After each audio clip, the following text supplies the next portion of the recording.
Greetings, everybody, and good to be with you on this, our fourth episode of Face to Face on Race. We've shared our personal stories. We have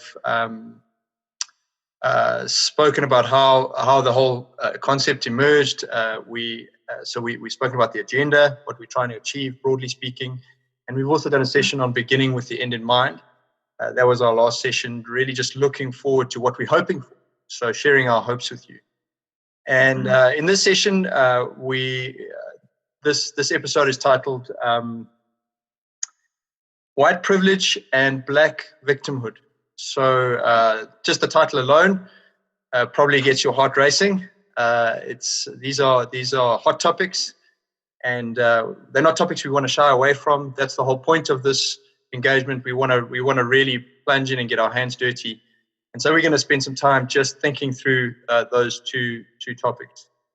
Now, Black has done, in the past couple of weeks, past couple of months, done a lot of reading and research and meditation on these particular issues. And just in our conversations, he's really wanted to, he's had a burden around these issues and really been immersing himself in them. So Black, we're gonna jump in with you and tee it off with you. Why don't you just share with us what so you've been on a journey and where you are right now in your thinking. What's the heartbeat of your thinking? So if you were to distill it and say, look, this is the essence of how I understand white privilege and Black victimhood. This is where I'm at. Yeah, cool, man. Thanks, bro. I think just as a way of just creating some context for people, because I think it's just worthwhile that the family knows where I'm coming from. I think I said it to Royden just off air that the thing that these conversations have done for me. They've reignited a flame that was always there, but I think over the years has died down, and died down for a number of reasons. One, I think when the conversation around race relations shifted to largely being about racism between Black and white people, I think I lost my passion for my love for Black people and started focusing on how I can fight racism that is coming from white people and how I can push back against that. And there's nothing wrong with that. And that's part of the reason why we're having these conversations. But for me personally, and I shared this in the first episode, just with how even my name came about, Black Newborn, I've always had a strong sense and feel a call that God has placed over my life to really just show Black people. That's where I grew up. That's my experience. That's my biological family. Just show our worth, and not that our worth necessarily comes from our Blackness, but the truth that we made in God's image and that we can hold our own anywhere in the world. So whether it's in any space, education, economics, politics, arts, wherever we find ourselves, we can hold our own, and not necessarily because we like, hey, look at us, we the Black strong people in the global village, but no, we people in the global village. And like all other humans and all other peoples, God has blessed us with gifts, with talents, with knowledge, with a love for good things, respectable things. And there's a lot of books written about the history of Black people, things we've invented, just our impact on the arts, whether it's medicine, whether it's politics, whatever sphere. There's history and a lot of recorded history about Black people. And so I think these conversations have really sparked that again. And so my understanding now of white privilege and my understanding of Black victimhood has really been pushed by that passion, has really been pushed by that love that I believe has been instilled in me by God. And so what I'm going to be explaining and talking about today comes with that context in mind, with that in the back of my head, and I hope that it's in the back of your mind as well as I speak.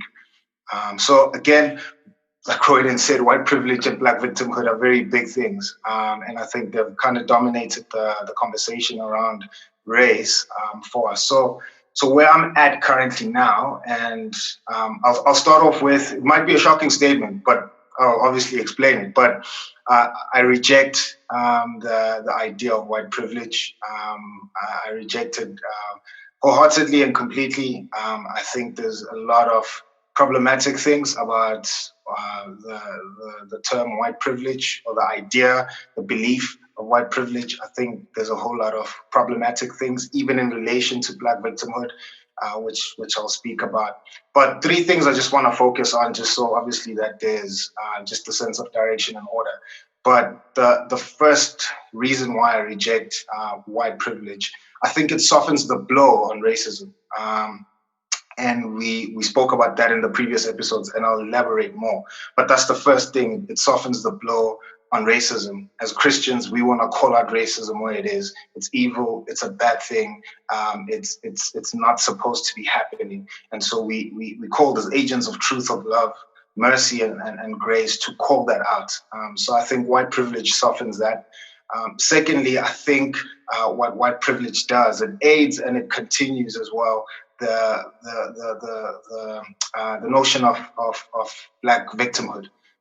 So I think it just perpetuates this narrative that I think a lot of politicians have played into, and basically sucking the juice on Black victimhood, so that Black people can continue feeling like victims and approaching these conversations from that vantage. So I think that's the second thing. And then lastly, I think what white privilege does, it really just diminishes the call that scripture gives all of us, Black, white, Indian, colored, Asian, to leverage our privilege for the sake of those who are widows, orphans, marginalized, disenfranchised, people who are on the fringe. So the call of scripture that all peoples that God has given any form of privilege, particularly economic privilege, that's what we're going to be speaking about. We should leverage that, whether you're Black or white. So I think white privilege really dumbs that down and weakens that call. So let's start with the first one. White privilege softens the blow on racism. So I think what the term white privilege has done, one, it's made us move the goalposts whenever instances of white privilege are identified. So the classical story that's always used is of two people, Black and white. So Royden and I walk into a Converse store or whatever store, and we're going to shop. Normally what would happen, yeah. Notice that it's a shoe shop. I just needed to highlight that. Carry on, please. Yeah. So we walk into a Converse store, and what white privilege would speak of in that instance is that the Black store keeper, whoever is working on the floor, would follow me and not Royden. So Royden would be afforded the privilege of shopping without being followed. Nobody would assume that he's bringing any criminal element to the store, but he's just a customer who came to shop. But there's all these preconceived notions about who I am because of my skin color. So they would follow me around because they would assume that I came to steal, I came to do something that is somewhat illegal. And so white privilege would say, see, this is Royden exercising his privilege. And I would say, I think that softens rather moving the goalpost first and foremost, because Royden might have walked into that store not thinking in his mind, I'm a white person and no one is going to follow me. He's just going about his own day. He's doing his own thing. He's an individual. Yes, he's white, but he's an individual who likes shoes. And I'm just trying to look like Black. Can I be Black? That's all I'm doing. And that's all you do. You know what I mean? And you try to do your stuff. So he might not have walked in thinking that I'm going to exercise any form of, I'm going to basically play on my whiteness, that nobody follows me, you know? You just came in, you came to buy, that's it. So at that point, we throwing the burden on you to try and justify why this Black storekeeper started following me. It has nothing to do with you. You don't even know who I am. I walked in at the same time as you, and we both customers, we're doing our thing. So we're throwing this burden on you to try and justify what had happened. But instead, in that specific scenario, I, as a Black person who feels that I'm being followed because I'm Black, it's an opportunity for me to speak to my brother about an inferiority that he might be suffering from. To say, hey, bro, listen, if you follow me because you think I'm Black and therefore you assume that I came to steal or whatever the case is, you might have believed something about Black people that is totally wrong. Apartheid had that narrative about us. Other people have perpetuated that narrative that if you see a Black guy, that guy automatically has to be a criminal. I had to talk to my brother, gospel him, and try and elevate his outlook on his own people. But if I focus on white privilege, I've missed that opportunity to speak to my brother, to love on him, to correct what our history has conditioned him to think like, what racism continues to condition him to think like. And I would have just thrown all of this stuff on this white person who might not even have not even thought about his race or our race when he walked into the store. So that's one. I think it shifts the goalpost and it moves the focus away. But secondly, I think where there is racism, if Royden is racist towards me, I need to call him that. You are being racist, and you are being you exercising racism right now. But if I call it white privilege, then I'm softening the blow, because what tends to happen with white privilege is I have to die a million deaths, or my explanation has to die a million deaths for me to kind of explain to you how white privilege works generally. And then secondly, I have to try and apply how that definition is applicable in this instance, whatever that case might have been, whatever the instance between you and me might have been, and so I think we've seen other white people, and speaking about white privilege, but I've seen other white people tap out because they might have been racist, and it's justifiable, and there's evidence that they've been racist. But then when we start speaking about white privilege, they go into all the categories of all the different stories that they've heard about white privilege, and they can easily say, well, I don't fit that, I don't fit that, I don't fit that. So how can you call me out and in a sense, at that point, they can play the victim card, right? Because I was born into this privilege. So how can you hold it against me? I'm no longer sinning. Yes. By perpetuating the lie that you are worth less than me, that you don't have my capacities, that you are more culturally or biologically prone towards criminal dispositions. I'm no longer guilty of any of that. I'm just a victim of an accident of history, which is being born white. And so in a sense, there's an easy escape clause for me. Yeah. You know what I mean? And so then what happens is the conversation around racism is killed, And so I'm disempowered to call out racism from you as my brother, So I can't call the racism out in you anymore, because now, again, my explanation has to die a million deaths for us to actually even get to what the issue is that I'm bringing. But if I say, yo, Royden, listen, what you did or said there was racist, I've heard other white people say, well, you're comparing me to like the architects of apartheid or like, any of the high profile apartheid leaders. I'm not like those guys. And as a Christian, we would say sin is sin at any point, So I think the previous episode, I think you spoke about trust between the two cultures or the two races, and there's obviously a relationship. And so, and I think you used the example of marriage. In marriage, it would not matter if you basically flirted with another woman, or you slept with another woman. It's an injustice to your wife. Your wife will take offense to that. But I think if we start then playing scales with the sin, and we say, well, it's not as bad, So it's racism, but we're going to cover it in the guise of white privilege. So it's not necessarily as bad.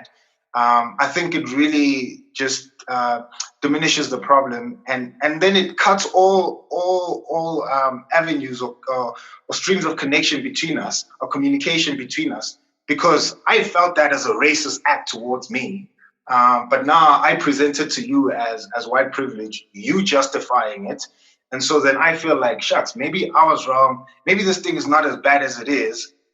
There's no repentance from you. There's still a sense of injustice from me. And so the trust that we want to build between us will obviously be hindered, you know. But if I call racism for what it is, and you saying to me, well, bro, that sounds a bit harsh because you're comparing me to like apartheid architects. I'm like, yeah, that's how bad sin is. We've seen the history of racism in our country. We've seen what apartheid has done in our country. And so if I'm calling racism out in you, I don't want us to go back there. History has taught us how evil that was. We've seen how diabolic that whole thing was. So yes, that's what I'm calling out, you know, and let's talk that level and not diminish the thing, you know. So because at its sorry, just to jump on that, at its core, at its kernel, it's the same thing, right? So it is this lie: I'm better than you because of my cultural heritage and because of my white skin, and it's either an attitude or an act or a word that perpetuates that lie. And all apartheid is that microcosm writ large. It codified into law, right? So we're going to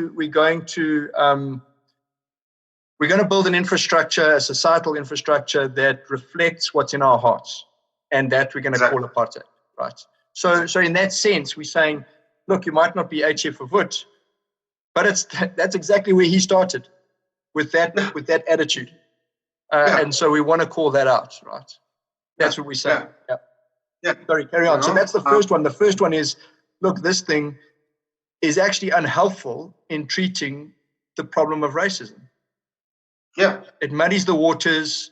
It allows white people to just say, well, I'm just a victim of who I am and how and into what heritage I was born, and it makes it very unclear what we're talking about, and it stops it stunts the possibilities for genuine repentance. Yeah. So that's the first one, right? Sorry, carry on with if you're done there, carry on with the second one. Yeah. So that's my first issue with it. Then the second thing would be that it aids and it just perpetuates this false narrative of victimhood from on the part of Black people.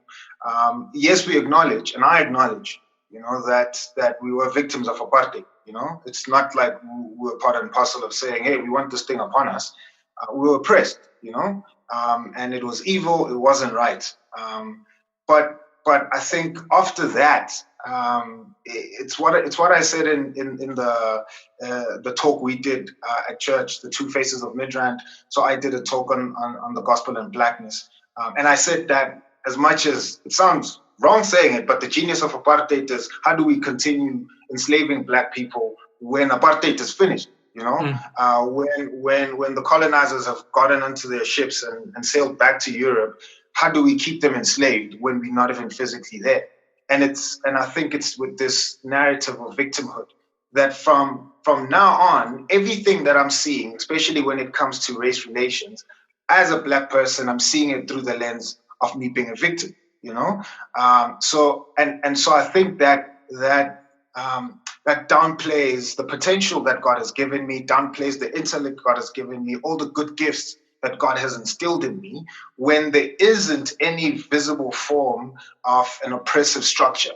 There aren't any laws that are legislated to keep me from living where I live, from taking my kids to the school that I want to take them, from aspiring to be anything. Right? Yes, there are challenges in life, like in any society, in any culture, in any race. If I'm going to go to school, it's not going to be an easy thing, like a 1-2, then I have my degree. I have to raise funds, I have to study. There's a whole lot of just normal human hardship experiences that I'll experience. But I'm not experiencing that primarily because I'm Black.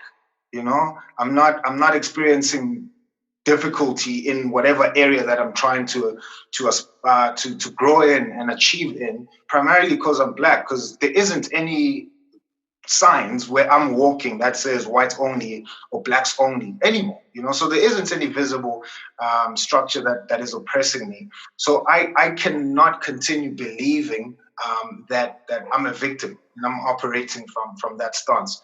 If I was talking to a friend of mine, and he was saying to me that if my grandparents would hear me right now speak about the fact that white privilege, for example, is what's keeping me down, So if Royden just acknowledges his white privilege, would probably move forward. Or if Royden would leverage some of his white privilege, then I would have the ability to grow and become all that I want to be in whatever area. So we ministry workers, maybe I can one day acquire like a high position at church if Royden would just leverage his white privilege. If my grandparents would hear that, they'd probably smack me sideways to think, yo, listen, we thrived at some level, even if I just look at Tembisa, there were black lawyers, there were black doctors, there were black business people during apartheid. I'm not saying that there wasn't any structure that was keeping them down, but because they knew that we could thrive, and the reason why they were fighting apartheid is because this thing and these laws that you put basically don't give us an equal opportunity at the starting level. So white people have been given an opportunity to start at a better level than us, and that's unfair. In a society, everyone should have an equal opportunity to start at whatever it is that they're doing. But there were people in my own community, in my own family, who were excelling in the areas that they were in, and they were fighting for apartheid to end. And here apartheid has ended, and with all their shared genius that they've given me in my genes, I'm going to stand here and say, well, shucks, white privilege is somehow blocking me from becoming who I'm supposed to be. That probably smacked me sideways because they fought and died so that can be removed. And right now where I'm at, I'm saying I'm not a victim of some knapsack that's invisible in the sky that's keeping me and holding me down from actually becoming who I want to be, in whatever space and arena I'm in. So I've seen how we were chatting earlier on, just even about how the middle class in South Africa has grown, the black middle class, So if the stats that we were looking at, we'll put I think a link, or I'll put it up in this video. But there were stats from 2013 and 15. I don't know if you have them before. Let me just read it out, because so Black was raising some of these ideas, and both of us said, "Yo, it would be great to have the objective facts on what's actually been going on." Yeah, so sure. The World Bank and Stats SA and one of our government departments, one of the units for monitoring and evaluation, they put together this study, and it compares the middle class in 2008 and 2014. During that span of time, so 2008 to 2014, the black middle class grew from 42% of the middle class to 50% of the middle class. That's sure. Just black Africans. It's another, what is it? Another close to 30% if you include Asians and coloreds. So there's growth in the black middle class, 42 to 50% in 2004. And over that time, the white middle class decreased from 36% to 28%. So those are just the stats. Yeah, sure. So even just looking at those stats, I would say that's something to celebrate, right? Have we arrived in terms of race relations? No, we haven't. It's the racism that still exists. Yes, there is racism that still exists. But even if we just look at the numbers, we cannot, as a black person, I cannot deny that the visible structure of oppression that has been done away with is not keeping me oppressed and keeping me at the bottom and keeping me believing what the apartheid narrative wanted black people to believe. So I'm not there, and clearly we have moved and had strides as black people. So that's something to celebrate. That's something to look at and say, well, listen, And I want to say to my black brothers and sisters, we're not victims. We excelling. There's black people who are educated, black people who are professionals, black people who are in spaces where historically we would not find ourselves in those spaces, but we're excelling in those spaces now. And again, not saying racism is over, not saying that there isn't any work to be done, but clearly we're not victims. And that's what white privilege perpetuates in us, because what white privilege says is, again, only Royden can succeed in those spaces, and what Royden has to do, he just uses his white privilege, he leverages his white privilege to get in my head in those spaces, and so then the result is that I will never succeed, or if I have to succeed in those spaces, I have to work 10 times as hard in order for me to even achieve what I want to achieve. And I would even push back on that notion, and say that again, if we can point out in a company, for example, corporate SA, or even in our church, if there's any legislation that really keeps me from working hard and achieving stuff in that area,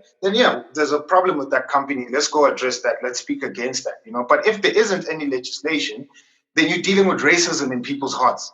So if we have a white boss, Royden and I, and that white boss is making it easier for Royden to excel in that, and I'm saying, well, they leveraging their white privilege, and I'm just going to stand here and have to work 10 times as hard. No, that's racism. It's not white privilege. That boss needs to be called out. It shouldn't be happening if we both have the same education, Royden and I, and we both working in the same space, and there's a clear trajectory of how we can excel in that space. If he's excelling because there's a white boss who's enabling him, that's racism. We can't say Royden is leveraging his white privilege or that guy.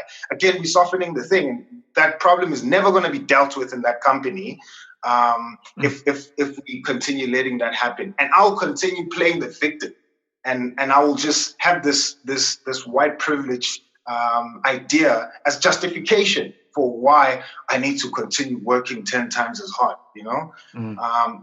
So I would say there's no legislation, there's no laws. We can work. There's stats that prove that.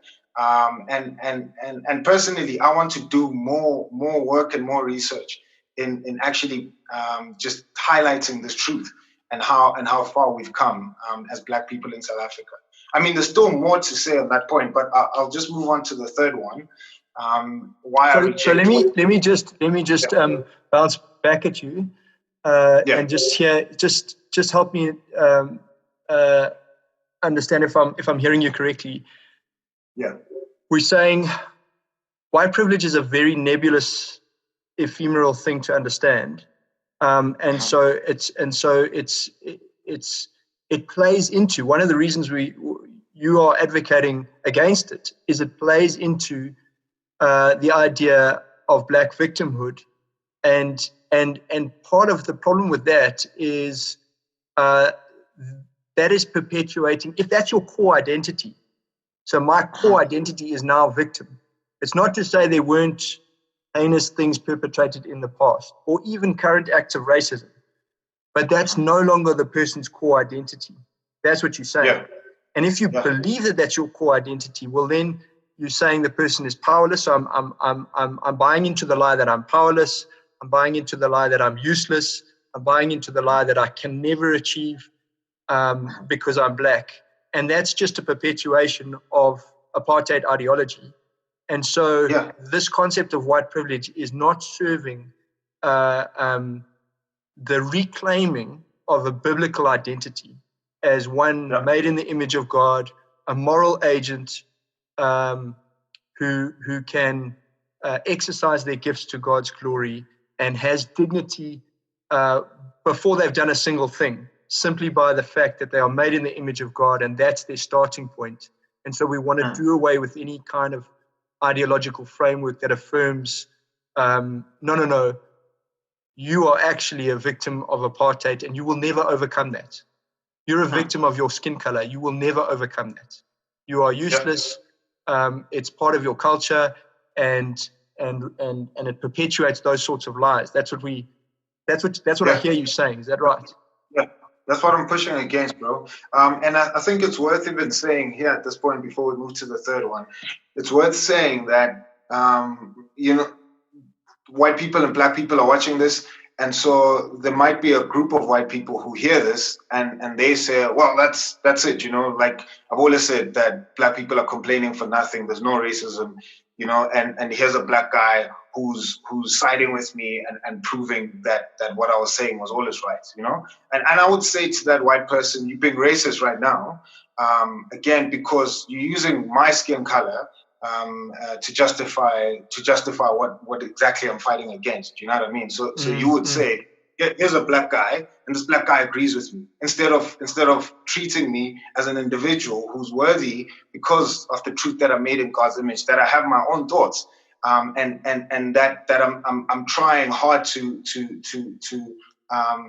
tear through the lies that we hear, particularly about white privilege, with the truth of what God has given me in His Word. You know what I mean? So instead of looking at me at that level, again, you just used my race to try and justify a point. And I would say that is racist. It's not. Other people would even say, no, but that's white privilege. He's a white person or she's a white person, and therefore they can even just nonchalantly say, yeah, here's a black guy who agrees with me. And I would say that's not privilege. He's using my race or she's using my race to justify racism. That is racism. Let's call that out. So I would say that there's a group of white people who might be watching this and saying that. Then there's a second group of white people who might be watching this and saying, but I've always identified with the idea of white privilege. So if you saying that like white privilege is, first of all, I don't think it's a biblical idea, and so if I'm also supposed to be rejecting it, again, where like how do I deal then with all the privilege I have, and so I want to say the third point will explain that, but again, what Royden said, you're a human, you're an individual, you're made in God's image, and that's what I'm stressing, and that's what I'm trying to get all of us at, to say, to even racialize privilege, I think continues to create a divide between black and white people. You know what I mean? Instead of speaking privilege for what it is, which is the third point I'll get into. But if we racialize it, we continue playing into the same narrative that our pastors played into. We have a very crazy racialized past, and most of the things that we do in South Africa, we see through that lens.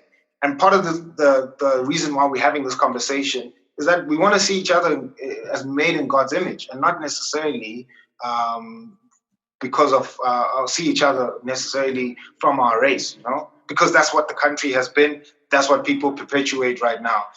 So I would say to that white person, I just hold on. Let's get to the third point. But I think there's enough encouragement for you there. Then I think on the flip side, there's black people who might be watching this and they're thinking to themselves, well, you exactly the sellout that we speak about, here you are in a church that is the medium is, because I don't even think that our church is predominantly white in terms of our demographics. I think we have a mixture of everything and everyone from everywhere. But people would say the medium of instruction is English. Leadership has historically been white at our church. So here's the black guy who's being used again by white leadership to try and justify their racism, or to do away with their racism. And I would say to that black guy or black person again, I think you're not hearing the conversation. I'm trying to do away with what prevents us from having a conversation about race. So me saying I don't want to speak about white privilege, or I reject the idea of white privilege, again, it does damage to us actually speaking about what is the real issue and us being honest. So I would say to that black person, I think as well, just rewind the tape, watch everything again, and maybe come back to this point and let's continue. But we are doing away with any barriers that I would say have been placed by politicians to try and soften the blow again on the issue of racism. And then lastly, the Black person who is struggling with victimhood, encourage you. I want to uplift you. I want you to see yourself as being made in God's image. And I think don't play into the lie of the idea of white privilege, because it wants to keep you at the bottom, making you feel like a victim, exactly how I think you eloquently described it now, just before I got in. So I just wanted to put those categories, because initially I wanted to put that at the beginning, but I just remembered now as we were talking. Yeah, so and I think it's just worth, before you get to your third point, which I think is a profound point, and it informs the other 2 points and is informed by them. But just to play completely open cards with everyone, in case I'm thinking especially of that second category of Black person who think, oh, look, he's being used as an instrument. I haven't coached you in any of this. In fact, you've been instructing me. It's not as though I said, hey, Black, go read XYZ, go watch this video, go, this has been your own journey. And I think we need to say that straight up. And we came to this whole conversation as equal partners who had a common interest in trying to find each other and trying to have constructive conversations around race, with a view to multiplying those conversations throughout, so some sort of ripple effect throughout our church, because we were tired of limping from controversy to controversy and only dealing with it when it's explosive in the media, and then just not saying anything, pretending it's not there as a major issue in our lives, which it is all the time. So that was the motive for the conversation. We've come as equal partners. Nobody's coached anybody. Nobody's instructed anybody. I think it's fair to say we're both learning as we go. And in this particular issue, I certainly haven't rammed anything down Black's throat. This is his journey. So just a disclaimer there for anyone who maybe think who's inclined to believe, oh, he's being used as an instrument or whatever.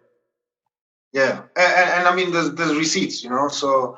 And what I mean by that is that you can go on a church website. I mean, this is primarily for our family anyway. So you can go on a church website. Here are the talks that we did 2 years ago. Blackness and the gospel, whiteness and the gospel. I preached against white privilege, So I believed white privilege as an idea, as a reality. And so did I. Yeah, and so I think, like I said at the beginning, when my flame was reignited again for my original passion, so and crying out for my people, I realized, smack, there's all these Black heroes I know, So earlier on I said to you, when one of my biggest heroes, Biko, and there's things I disagree with Biko on, especially when it comes to God, but I think when he speaks about Black consciousness, I'm like, here's Biko, who we consider a Black intellectual. Here's a man who, when you read his writings, you like, smack, this guy was profound, and just the level of thought he had and some of the categories that he was thinking through, whether it was politics, whether it was economics for the Black community, whether it was art, whether it was theology as well. He had something to say about all of that. And here's a man who lived under a visible structure of apartheid, was killed by this structure of apartheid, but yet he refused to be treated as a victim. He refused to be treated as a second-class citizen. He refused to be treated as something that is just disregarded and at the bottom of the pile, And he rose above his circumstances when there was visible oppression. And so I mean, there's many instances of people like that, and I know the pushback would be, but yeah, Biko is probably 1 in a million, and I'm like, no, there's actually tons of that. Ask any guy that grew up in the hood. There's tons of smart guys we know from the township. Whether it was guys who were self-taught, even I forgot this guy's name now, but he's an intellectual who's self-taught, a Black guy, old man now, I think is in his 80s. If I remember his name, I'll throw it out. But we hail those guys, and they were resilient, even with the visible structure of apartheid. So now that apartheid is done away with, there's nothing that's holding me back. I was even saying to you, I don't know if you Martin, Eddie, or any other white person are congregating at church, plotting to try and keep black people at the bottom or try and keep us as second-class citizens. I don't think that is happening. So why would I then believe some narrative that I'm a victim? And when I come around you, I have to try and act like a second-class citizen. And yes, there might be black people who struggle with inferiority. And I want to say to them, we can rise above that. We can see ourselves the way heaven sees us. We can rise above that. And we don't have to believe the perpetual lies that apartheid left for us. So again, there's receipts. You can go back and see that stuff. And I think just with God's grace and seeking for truth and fighting for what I genuinely love, and that is Black lives. I think it's brought me to this point. So again, there wasn't any shoving of information down my throat. In fact, off air, there was pushback between you and I was saying, this is where I'm at, and this is what I'm critically thinking through, But anyway, I think with that said, we can go to the third point, which is I think the understanding of white privilege then weakens the call for all believers to leverage their privilege. For those who are marginalized, widows, orphans, for those who are on the margins, for those who are disadvantaged. So I was just in part of my research, watched a panel discussion happened 5 years ago between prominent ministers in the US, and one of them, a guy that I love and I follow, a white guy, and I value his teaching. He spoke about white privilege, and so he had written a paper on white privilege, and how he was saying that he was calling his Anglo brothers to wake up to white privilege, so that they may leverage that white privilege for the sake of their black brothers. And so as I was listening to this stuff, and so he goes through the scriptures, and he speaks about how God is the one who obviously has called people to leverage their privilege and not to hoard their privilege, So if God has blessed you, use it for the sake of growing his kingdom, use it for his plans and his sake and his purposes. and so he justified, all of that from the scriptures. So even in that one instance, I paused and I realized that there was no reason for him then to racialize privilege, because the Bible doesn't racialize it. The Bible doesn't say all white people, or all black people, or all Indian people, or all Asian people need to, but it puts the call on all believers, and so I think if we racialize it, one, I think it softens weakens the call in this sense, that if there's a white person then who says, and they can justify it, they can give us the receipts, they can look into their lineage and not find any person in their lineage who did anything that was malicious against black people.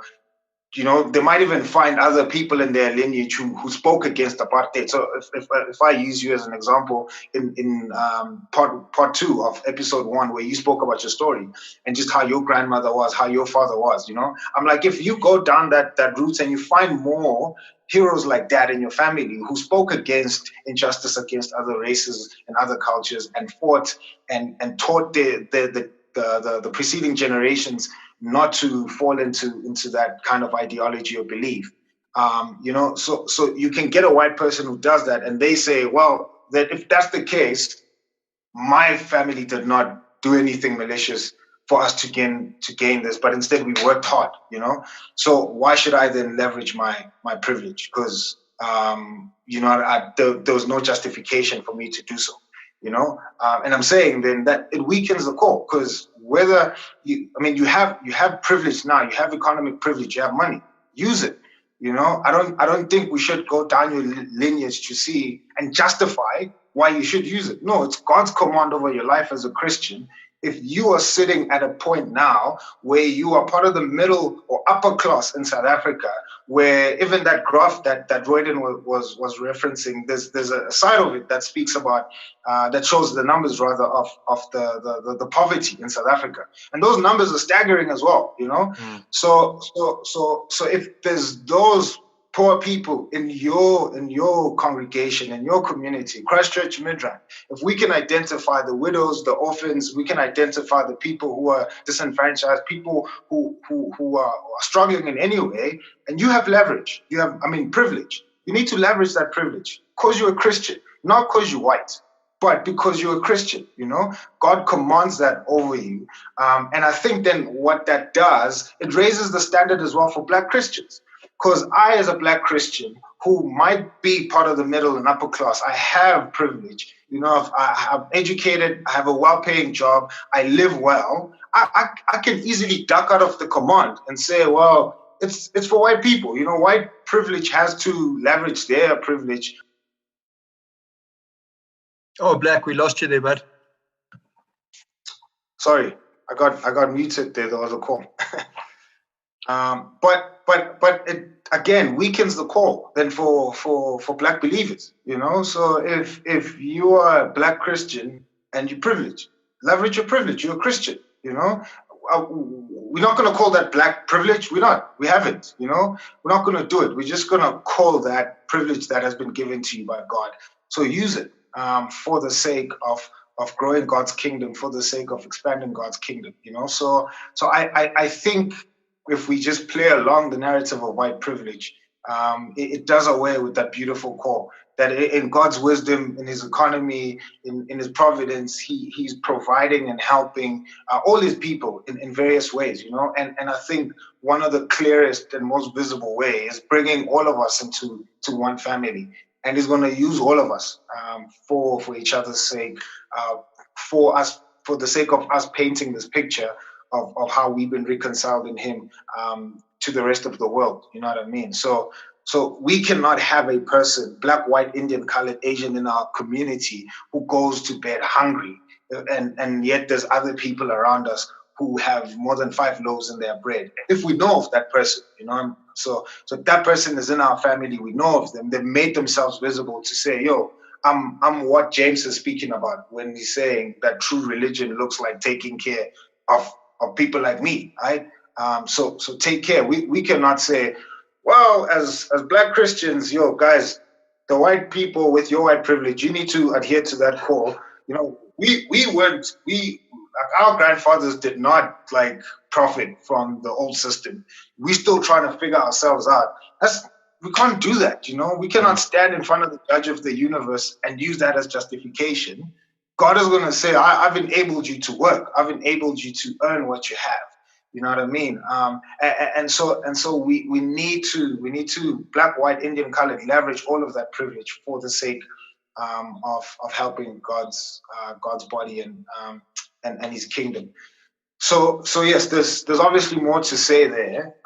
But I think initially those were the three justifications I've come up with on why I want to reject white privilege. And we said it in the second episode with the agenda, when we spoke about just the ideology behind Black Lives Matter and it being a Marxist organization. And white privilege, frankly, is just a Marxist idea.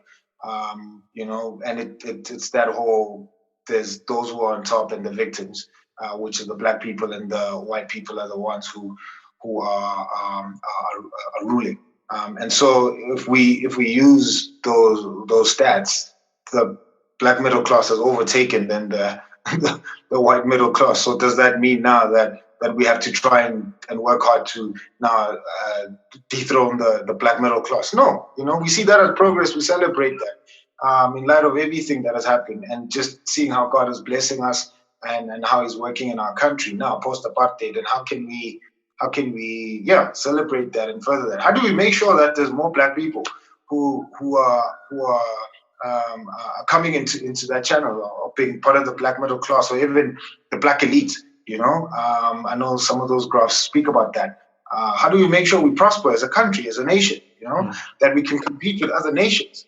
I was saying earlier on that you hear people in the States and how they teaching their kids Mandarin, and they want their kids to trade with Asian kids in the future, and how Asian people are teaching their kids English. I know there's a lot of young Black South Africans who have moved to Asia for the sake of teaching English. When I was in varsity, I was part of an English company that teaches Asians. That was the only clientele we had, and I taught English to Asians online. These were guys with PhDs, guys who were CEOs of companies, and I was teaching them English. And you wonder why that is happening. Well, it's because they realize they want to compete at a global level, and they want to trade with other people in other countries, and language is such a currency.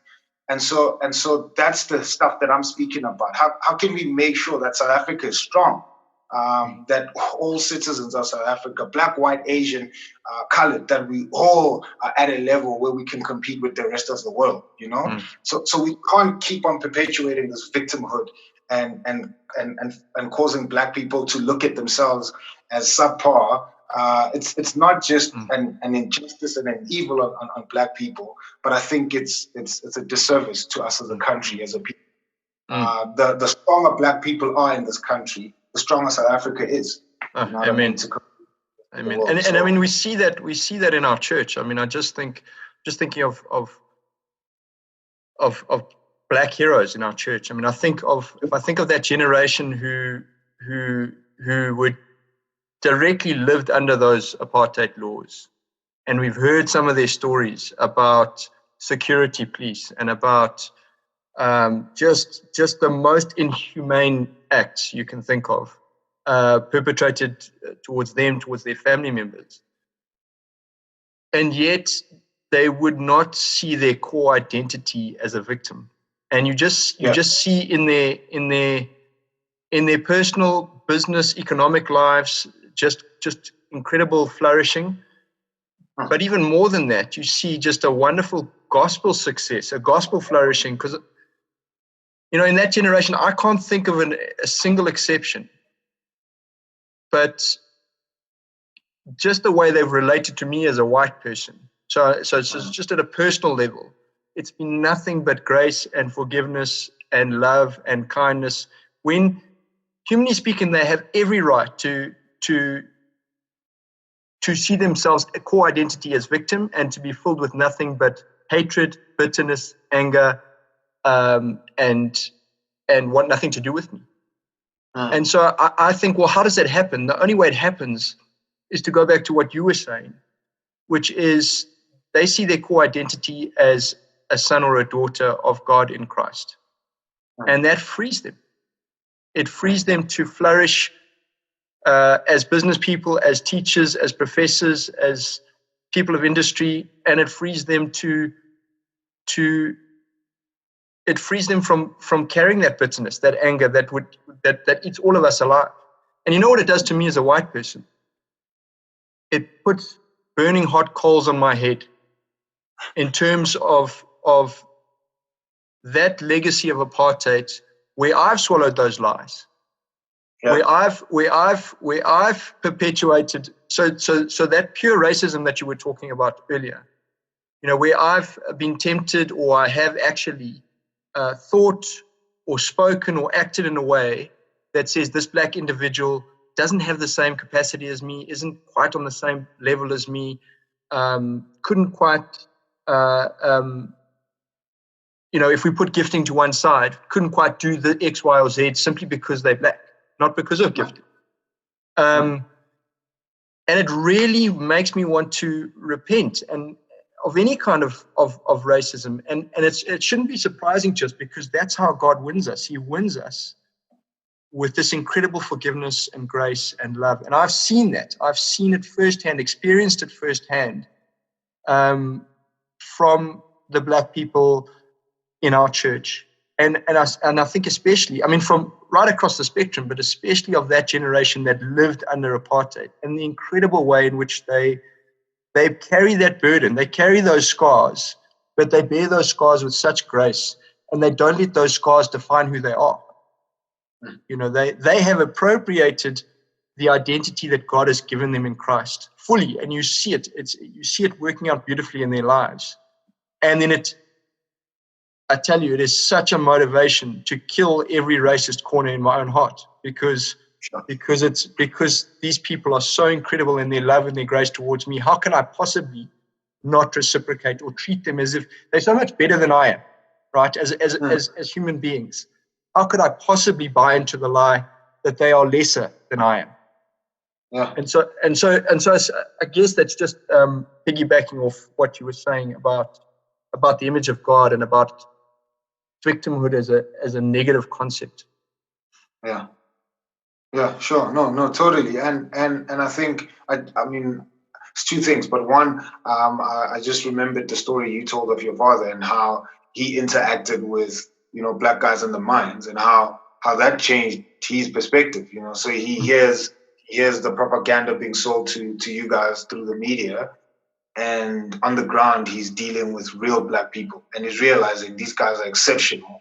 These guys are intelligent. These guys are just amazing humans, and they're capable to achieve anything like anyone else in this country, and that flips, that changes the propaganda, because again, it's what we said initially when we started these conversations. The media has dictated a lot of these conversations. So they're setting the parameters for how we conversate. They're defining the words.